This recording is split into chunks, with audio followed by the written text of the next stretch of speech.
can I have 20 bucks? There we go, that's good. So, just went to the shop to get my baby some crackers. £2.10. £2.10 for a packet of cream crackers. No cheese came with it, no butter came with it. It was £2.10 for a packet of crackers. Now, on the news this morning, I'm hearing that there's an epidemic of shoplifting. Are you surprised? Someone asked me the other day, they said, Shelley, something rattled your cage. Has somebody rattled your cage? Your post on Facebook, it appeared that someone's upset you. Yes! The government has upset me. The government has upset me.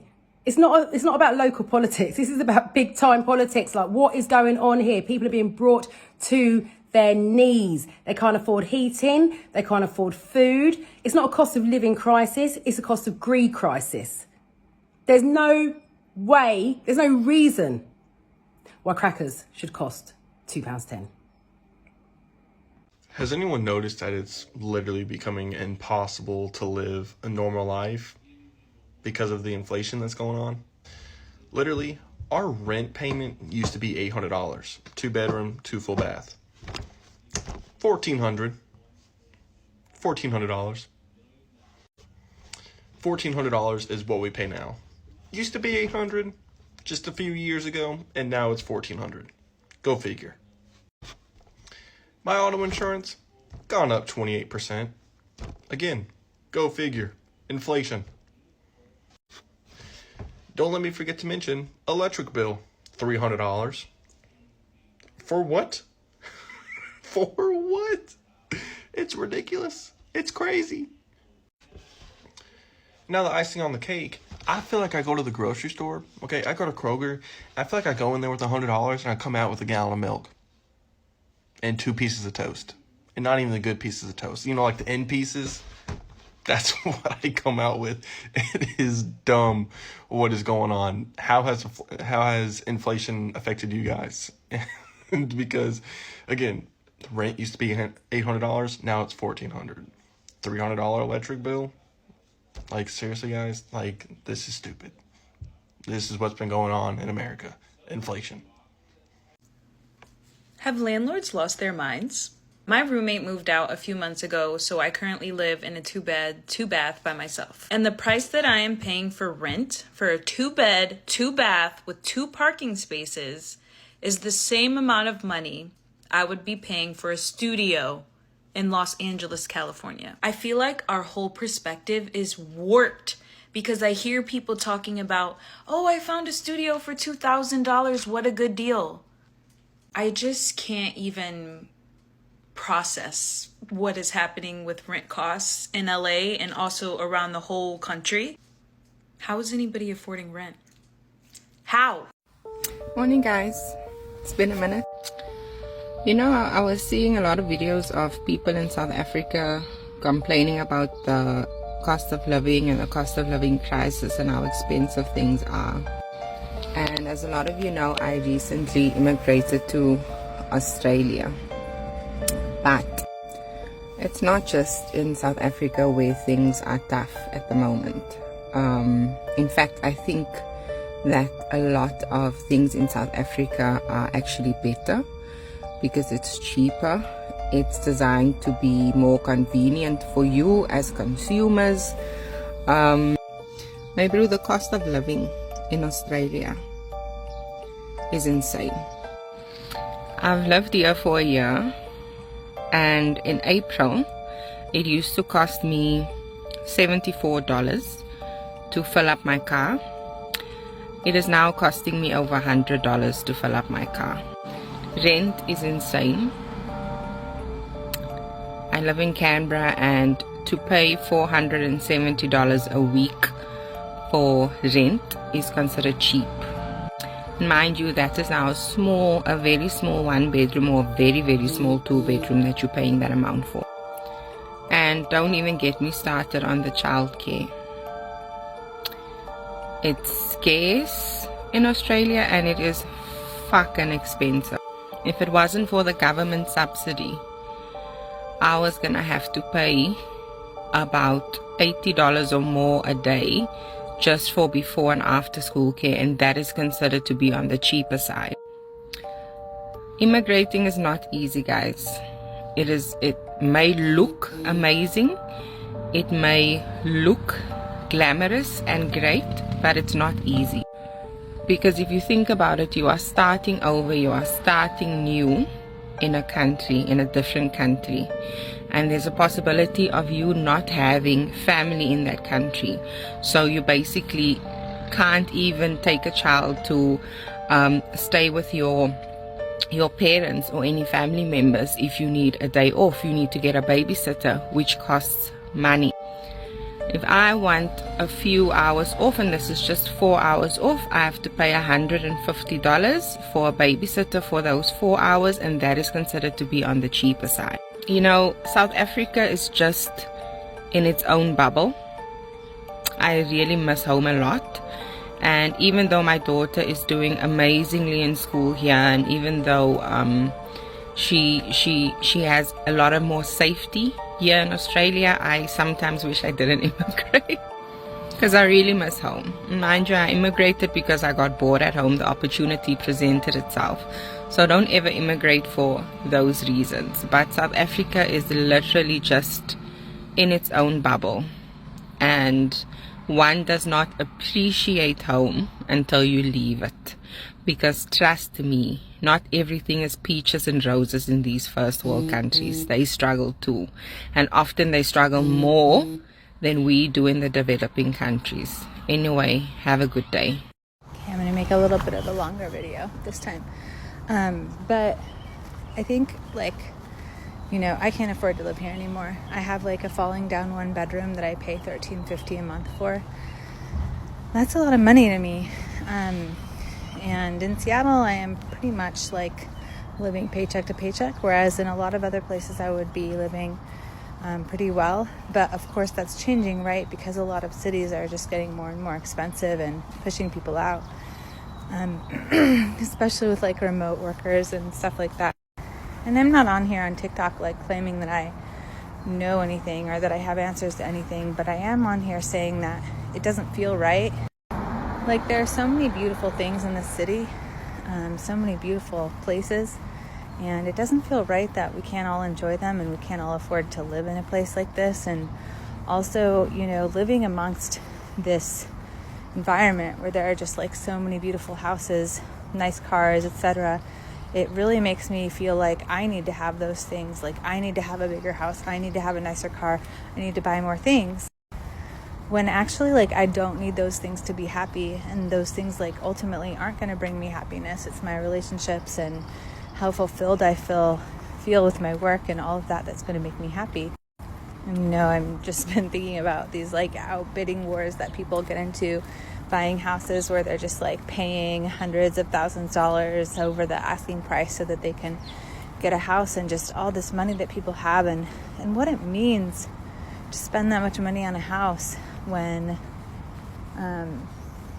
there's so many other things we could be doing with that money, and what it means to live in a city where there's just this natural beauty and abundance, but it's just full of people seeking these material pleasures and material status symbols, and I don't know, it just feels wrong, you know.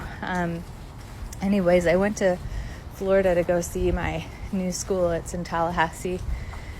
And when I was there, I was just like, wow, all these people are like me. They're just like, you know, kind of middle class people, maybe like middle/lower class, and still beautiful, still nice, but they don't need like a 10-bedroom house. They don't need 10 nannies. They don't need, you know,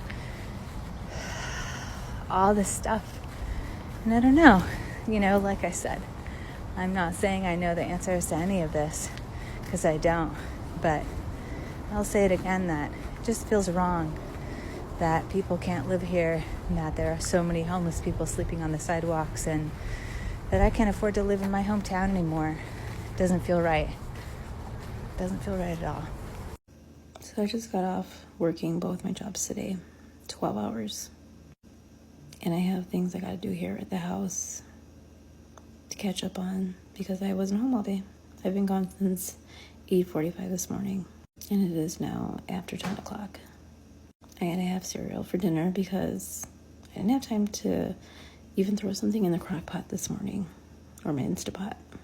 So I've just been sitting here pondering, like, why are we as Americans struggling? Why are we working so much more than we ever did before just to make ends meet? To keep a roof over our heads, to keep food on the table. When did it become so hard? And that's not a rhetorical question. It is getting to the point where we're not even going to be able to fucking die and afford to be buried in the ground because funerals are so fucking expensive. Like, something has got to fucking change. I almost want to have to go back to work full time, working in corporate America like I did years ago before I had Mateo, but I just know that it's not something our family can do right now. I've been trying to work hours around his schedule at school, but I really need to be working more so that the whole burden is not on my husband. Granted, we do have adult children, and yes, they help pay. That was the agreement, because when we were their age, we were living on our own. We had a mortgage, we had car payments. And that's how it is for a lot of families. They're having to have their adult children stay with them because there is no way in hell that my kids would survive. And then they all have pretty decent jobs. But I'm not going to let my kids struggle. It's just so fucked up the way things are now.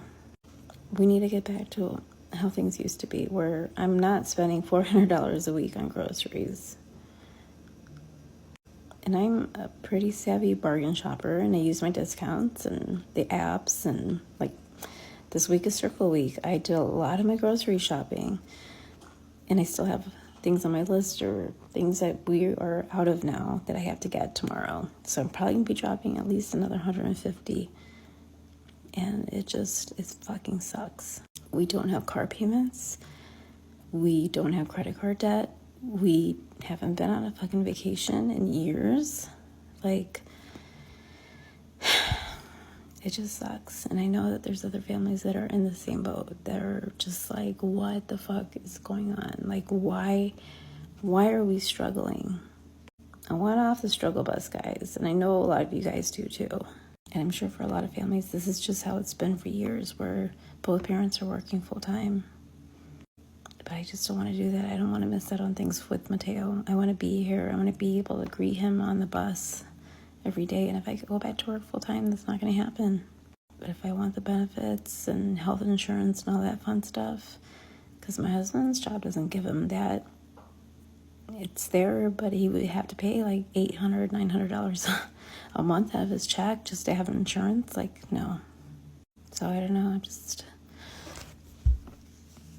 I'm exhausted. Something's got to change, guys. Like, why are we as Americans struggling so much in this country now?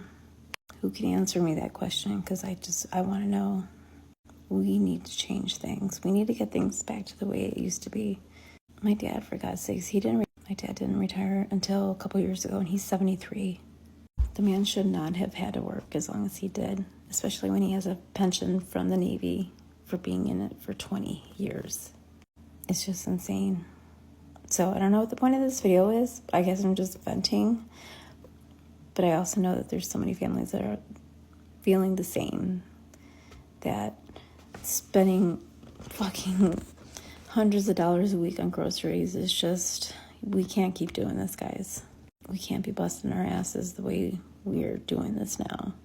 Missing out on family time or events on weekends because... we're just too fucking tired to go anywhere. I mean, shit, I'm in retail. I have to work weekends, so it's just a given. So I miss out on a lot of things. But I make sure Sundays are for family and to be able just to kind of decompress and just get ready for another fun week. And lately I've been having to put my small business on the back burner, and it sucks because I have so many ideas and so many projects that I need to work on. Just the basics of like updating my website, and I don't have time for it these days, and it sucks. It's just so crazy how our whole household dynamic has shifted. It's also crazy how fast this year went. Like, what the fuck? How is it almost going to be Halloween when I feel like we just celebrated all that just recently? And we're already having to think about Christmas gifts. Like, I don't even know. Just don't even know anymore. Where's time going? Anyways, I'm going to get off my soapbox and I'm going to go to bed because I have to get up at 7 o'clock and do this all over again.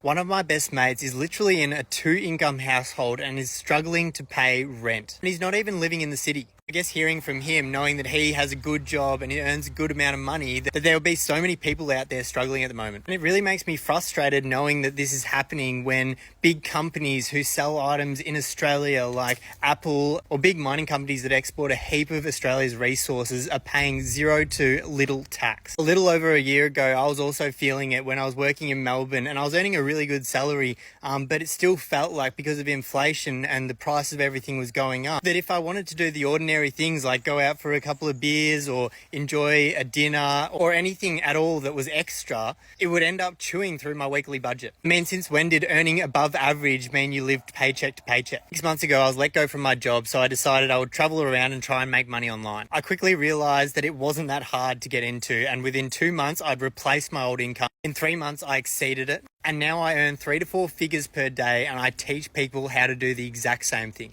Comment go below and I'll tell you how. Y'all, times are hard right now. It's like really, really rough. I won't even lie. I'm feeling it heavy right now. I've had to take a hard look at every dollar that I have and adjust my spending habits. What used to feel like needs are now luxuries. I just can't swing. It has definitely been a reality check for sure. With this happening though, I have definitely had to pivot. Like, I've literally had to pick up additional side hustles. Every day brings a new damn challenge. And although I'm focused, I still can't act like I'm not going through the motions. I constantly have to remind myself that I have been down this road before. And although it's not easy, I still have to keep going. So I encourage anyone out here who feels the same way to keep going. There's going to be times when you feel like giving up. There's going to be times where, you have to keep asking yourself, like, why is this happening to me? But it's not happening to you. It's happening for you. I'm already getting emails and texts of Black Friday deals. Funny how you think I have money to spend on things like that in this economy? Y'all, I am not okay right now. I just went to Starbucks. Medium matcha, upcharged soy milk, $9.37. Almost $10 for a freaking matcha. I about hit the floor. Are you kidding? I about said, no ma'am, I'm good. But of course not, I didn't. I paid for it. $10 for a fucking matcha. It's Friday, it's the weekend. I can do whatever I want. I'm gonna go die. I keep bloody crying. I can't help it. I posted a video yesterday, don't know if you saw it, about speaking with my neighbour and her telling me that the mortgage has gone up by £440 a month and how they're going to struggle to find it. Understandably, who's got an extra 440 quid just hanging around at the end of the month? Not many. And so many people have responded to that video with their own story. I guess some people saying that theirs has gone up by that amount or even significantly more. Like, there's multiple people saying that their mortgage has gone up by over £1,000 a month. And I mean, holy shit. I mean, I knew it was bad. Honestly, I knew it was bad, but I genuinely didn't realise it was that bad. And maybe that's really naive of me. I mean, I don't really handle the finances in our house. My other half does that. And fortunately, I feel really, really grateful right now that we're in a decent position where we're fixed and our mortgage hasn't gone up. But, when we come out of that fixed rate in 2-3 years' time, whenever it is, that could be us as well. And, it's not just mortgages that have gone up, is it? It's over 12 months now that we've been worrying about fuel costs and the cost of shopping, and people's food bills have gone up. Food banks are on their arse. They've not got enough to give to people. It's really frightening, isn't it? It really is. And I just feel so sorry for everyone who's really struggling, and I feel very grateful that whilst we're not, you know, we're not flush, but we're not struggling either, if you know what I mean. Like, I could afford to do the food shopping, we could afford to pay the mortgage, and, you know, in comparison to some, that's rich, isn't it? So I feel very grateful to be in that position at the minute. I wish that there was more I could do to help people, but I'm not sure how. But I earn an extra few quid a month by doing the surveys. I've got some in my bio. I've started, I use top cashbacks for anything that I do buy. I get cashback on. I also get referrals, so refer your friends and family to top cashback and you'll get £25 there. There's a recycling app, so every time you recycle something you get like 1p per thing that you recycle, but they've also got a thing at the minute where you can refer up to 15 people, I think, and you'll get £1.20 per person. Is it? Yeah, £1.20 per person that you refer. That's an extra, I think that works out 18 quid. You know, it's not life-changing sums of money, guys, but it might be the difference between feeding yourself and your family tonight, tomorrow, this week, and not. So check them out. All the links are in my bio, and, you know, good luck to everyone. Cheers, guys.